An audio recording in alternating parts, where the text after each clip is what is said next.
Hello there, it's been a while. Apologies for the extended absence, life do be like that sometimes. To be honest, I had essentially run out of ideas, and then I had this one. Anyway, the goal of this series is to showcase the Steam Deck's unique position as a handheld gaming PC, and to push up against the very bleeding edge of what the deck can provide in that regard. To do that, we're going to look at getting every single version of every single TimeSplitters game running on the deck. Via emulation, I'll be testing every version of each game and recording footage of them via capture card. Based on my own subjective experience, I'll then give each game a compatibility score out of 10 and issue a final recommendation on which one you should play. In order for a game to get full marks, it'll need to run at full frame rate and render at the deck's native resolution. I'll also be giving each game a little teensy review too. It's like a bonus, yeah? It's also worth mentioning that these videos take a hefty chunk of time to put together. Between testing, writing, recording and editing, a lot goes into getting them done. With that in mind, I want them to be a service to you, the viewer. If you like what I'm doing here, give the video a like and maybe subscribe. If you have a particular franchise you'd like to see tested on deck, pause the video and let me know in the comments. Oh, and one more thing, I'll only be testing through SteamOS, as that's what the vast majority of users are rocking on their deck. And it's also kind of the whole main point of the machine, I guess. Alright, on to the games. Kicking off the series in style, it's the original TimeSplitters, released as a launch title for the PlayStation 2. This game was gifted to us mere mortals in October of the vintage year 2000. You know, it's funny, revisiting the first TimeSplitters game on deck, I think, for myself and for many others, our collective impression of the TimeSplitters series is based on this game's sequels. Coming back to this one almost feels like playing some kind of weird beta. The core of what the series would become is there. You can see it in the character designs and the weapon handling and the overall aesthetic, but it's all very broad brush in comparison to the focus of the later games. The single player is a collection of glorified bot matches that are hard as nails, and the multiplayer is a shallower form of what would come later. It's a fun curio, you know, respect your elders and all that, but personally, I'll be sticking with the game's excellent follow-up for my future free radical fixes. As the game was only available for the PS2, we only have one version to test on deck, which is great for me, but not so great if we run into any significant issues through our testing. The emulator we're using in this instance is the stalwart PC-SX2 via emudeck, the elder statesman, as it were. This emulator has been around for about as long as I've been emulating games, and it's had some huge performance uplifts in recent years, which the deck is in no doubt benefiting from. As you can probably tell from the footage on screen, it's fine. If there's one general point I can make about emulating PS2 games on the deck, it's that the controls feel as though they map incredibly well to Valve's handheld. The tension and responsiveness of the analog sticks in particular feels very well suited to PS2 emulation, and you can really feel that here. There are some issues with frame pacing, however, which is frustratingly common when it comes to emulating 3D systems on the deck, at least via game mode. Many users out there claim that using emudeck's Power Tools feature to limit the number of cores and threads in use will iron this out. I've had some success with this, as you'll see throughout the video. It's certainly worth a try, but in this case it didn't yield me better results. In summary, TimeSplitters 1 is an enjoyable enough experience on the deck, however the poor frame pacing and the slightly wobbly level of performance hold it back from getting top marks. I'd give this one a 7 out of 10. Right, next!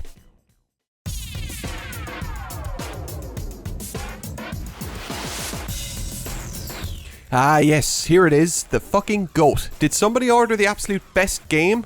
Right from the off, it's evidently clear that TimeSplitters 2 is an enormous leap over its predecessor. Every single aspect of the game has been improved, and there's about 50 times the amount of content to top it off. It's hugely refreshing to go back to a time when making a sequel meant ripping up the rulebook to an extent and crafting an experience that truly outdid its predecessor, instead of just being a crude variation of it. The core premise of TS2 is essentially Quantum Leap with guns. You're racing through time as Sergeant Cortez to hunt funky looking creatures called TimeSplitters and to retrieve their precious time crystals. As you jump from era to era, you adopt the guise of a local from each time period. This allows you to solve their mainly gun and bullet related problems alongside your own. The sheer variety of TS2 made my head explode back in 2002. Even by today's standards, games don't aim as high as this. The characterization of the revolving cast of oddball characters is wonderful and truly original to this series. It takes inspiration from established film and TV tropes whilst being entirely original. This goes hand in hand with the game's multiplayer and arcade modes, which were like nothing we'd ever seen back in the early noughties. Almost a proto-Fortnite in how all of these different people and places and themes were mashed together in a very multiversal manner. The weapon mechanics have essentially been lifted from GoldenEye and Perfect Dark and then polished to a sheen. Sure, it's not as responsive and twitchy as a Halo or a Call of Duty, but it isn't meant to be. The beauty of TS2's mechanics is that the game's challenge has been built around them through careful design and animation work. And thanks to its uniqueness, it has staying power that far outstrips the legions of early 2000s shooters that have been largely forgotten. As for how the game plays on deck, well, you're currently looking at the Xbox version of the game running through xemu, or xemu, or however you're meant to say it. Visual quality here is really strong at 2x resolution. It looks nice and sharp, but not overly so. All of the game's visual effects seem to be intact, and there's nothing egregious going on with the game's lighting as seen in some other versions. As you've probably already noticed, however, the performance here leaves a little to be desired. Curiously, GameScope seems to report on the game's frame rate incorrectly, mainly staying around 60 FPS, whilst the emulator's built-in performance readout is far more accurate and, well, not good. Dropping the resolution down to 1x improves performance, but not by much. I noticed a 3 to 4 FPS differential during my testing. The only real remedy here is to use power tools and to switch off SMT within the overlay. Once you do that, performance evens out dramatically. Whilst it certainly isn't perfect, it's a much closer lock on 60 FPS, and it makes the game far more enjoyable. If you're unfamiliar with power tools, I'll leave a link in the description showing you how to install it and how to use it. With SMT disabled, TimeSplitters 2 on Xbox gets a 7 out of 10 on deck. On to the GameCube version of the game. You know, the GameCube, the only console where you can play Tube Slider. We're emulating the game via Dolphin, installed with emudeck and playing in game mode. And yeah, this kinda stinks, to be honest. Dolphin on Steam Deck has absolutely broken my heart just about every time I've tested something with it, thanks to its extremely wonky frame pacing. At random intervals, the frame rate feels as though it lurches to 30 FPS, as though double buffered VSync is bursting through the front door of your house to kick you in the stones. Dolphin is a phenomenal emulator outside of SteamOS, and it's a crying shame that it's utterly plagued with issues on Valve's handheld. Even when the game isn't suffering from this issue, it never feels consistently smooth, with routine micro-stutters every second or so.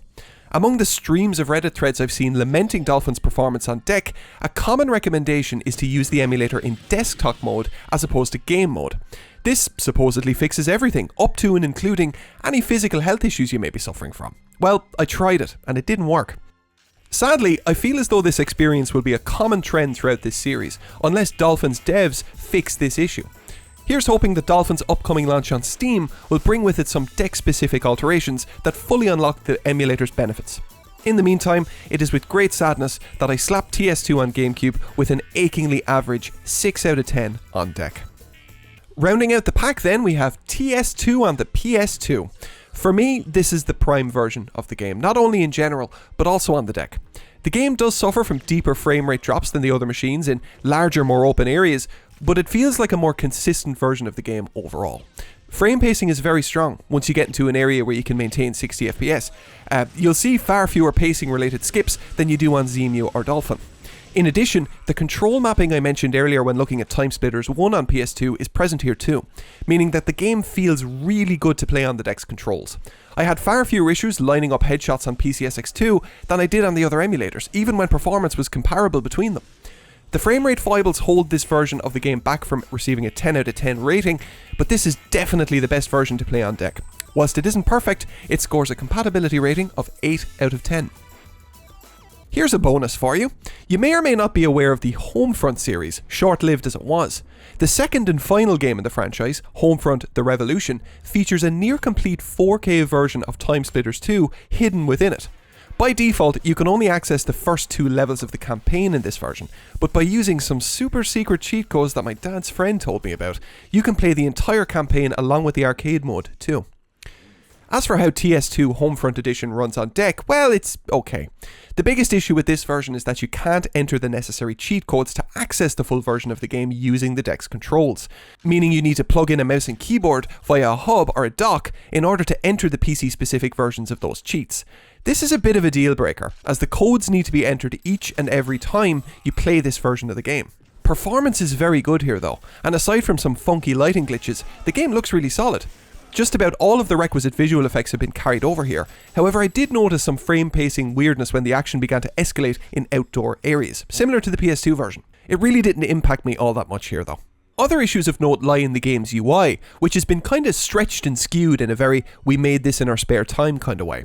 The audio mix can be wildly inconsistent too, with gunfights often jumping between being whispered at you from afar and screamed directly into your ear. Speaking of audio, there are some interesting differences to the original version here, with the weapon sounds in particular all being updated for TS2 Homefront. I assume that this is to do with the rights to the original sound effect library expiring between the game's original launch and now, but I'm guessing there to be honest. Here's what the assault rifle sounds like across each version. I really like the newer one.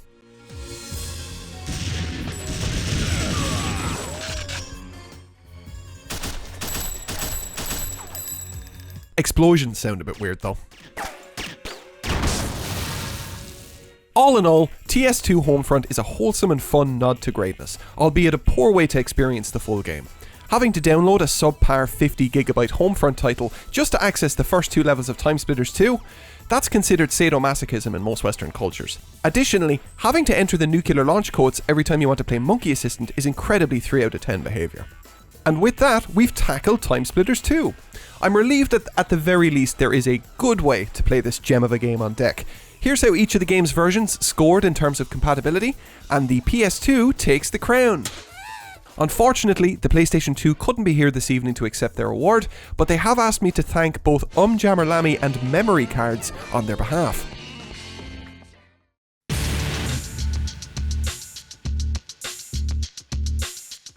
Closing out the trilogy, TimeSplitters Future Perfect launched in March 2005, almost 3 full years after its predecessor. That extra time in development, along with EA's backing as publisher, meant that Free Radical could go bigger and better in the most typical of mid-2000s ways. More characters, more levels, immaculately animated and produced cutscenes, TS3 had it all. However, it felt at the time that it had lost something along the way. Its novelty, perhaps? Coming back to the game now, it's relentlessly enjoyable, and it's easy to assess it in hindsight as the most mechanically tight and snappily produced rendition of Free Radical's formula. I think the issue with the game at the time of its release was the industry that surrounded it. By the mid-2000s, the games industry was moving at a pace no one could quite believe. The 6th generation of consoles was coming to a close, and the games media, along with gamers themselves, were looking forward towards new experiences like Half-Life 2 and Doom 3 as the next frontier in shooters. Just a few short years later, Call of Duty 4 Modern Warfare would redefine what a console shooter was on a global scale, and with it, crush the relevance of games like TimeSplitters. RIP, well, apart from the fact that they're making a new one now, but you know what I mean. Assessing this game on deck is sadly a pretty fruitless task. Beginning with last round's winner, PCSX2, we see the game immediately unable to maintain a consistent level of performance on deck. I had high hopes for this one coming off of TS2's relative level of quality when played via this emulator. However, the entire experience here is consistently marred by crap performance. Additionally, graphical effects like the rudimentary bloom and haze effects that the game uses are slightly broken on this emulator, which is a common issue with PS2 games that use these types of effects. As sad as it is, we can't let PS2 have all the glory. Hopefully one of the other emulators can pick up the slack and deliver an experience more befitting of the game. The PlayStation 2 version of TimeSplitters Future Perfect gets a miserly 4 out of 10 for compatibility on deck. Yuck! Next, we're hopping back over to Dolphin to see how the GameCube version of the game holds up, and the frame time graph is looking miserable, and that's just in the menu. Hopping into the game itself, and yeah, you're in for a reasonably awful time using Dolphin's default settings. Performance is nauseatingly bad, and the audio in particular is stretched and skewed to compensate. It sounds awful. Turning on VSync within Dolphin itself and then turning off both the deck's frame limiter and the overlays VSync option yielded better results in terms of performance. With that said, the closest thing to a silver bullet in remedying the game's stutter struggles can be found by disabling SMT using power tools. In my testing, disabling SMT smoothed out performance considerably, to the point where I would consider the game broadly playable, but by no means perfect. I'm inclined to be a little harsher on Dolphin by default, even when its performance on deck is okay, as I know it could be better. This hardware is more than capable of running Dolphin games at full speed when using other OSs. Again, I hope that both Valve's devs and the Dolphin team continue to work toward getting these stutters resolved. TS3 on Dolphin gets a compatibility score of 7 out of 10 on deck. The first thing that strikes you about the Xbox version of TimeSplitter's Future Perfect is that it looks noticeably tastier than the other two versions of the game. When emulated, its visuals strike a balance between the sharp, almost clinical look of the GameCube version and the softer, effect-laden composition of the PS2 iteration. The second thing that strikes you about this version is just how poorly it performs on deck. Yep, we're in for another heartbreak here, folks, as Future Perfect is essentially broken in this instance. I have high hopes that this is a fixable issue, on account of the fact that performance did at times level out to a flat and smoothly paced 60 FPS, and at some of the most intense moments no less. For now though, much like the PS2 version, Future Perfect on xemu gets a lame-o 4 out of 10 on deck.